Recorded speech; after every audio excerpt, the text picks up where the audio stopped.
На территории республики установилась аномально теплая погода. Средняя температура воздуха в первую половину января была на 7 градусов выше нормы, подсчитали в Чувашском гидрометцентре.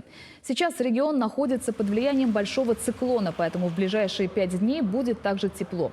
Есть вероятность осадков в виде дождя или мокрого снега, а с юго-запада будет дуть несильный ветер. А вот на выходных в республику придет более суровый антициклон, а вместе с ним и поток холодного воздуха. Днем все-таки же будет хоть и небольшой, но уже стабильный минус. -2, -5, вот так вот. Ну и ветер сменит свое направление на северо-западный. И осадки будут, но, знаете, совсем-совсем маленькие снежиночки отдельные.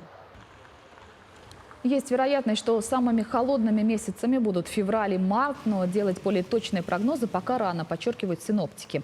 Многие жители республики уже успели привыкнуть к мягкой еврозиме и рассчитывают, что сильных перепадов температуры не будет. Но есть и те, кто соскучился по настоящим морозам. Тепло нравится, снег. Прям замечательная погода. Таких сильных морозов я бы не хотела. Я бы оставила такую зиму. Зима должна быть зимой. Сейчас месяц январь, морозы должны быть, снег должен быть. Я теплолюбивая, мне тепло нравится. Вот эта зима мне нравится. Она теплая, она хорошая. Замечательно, надо радоваться. Вот дождей это плохо. Будем падать, зато весело.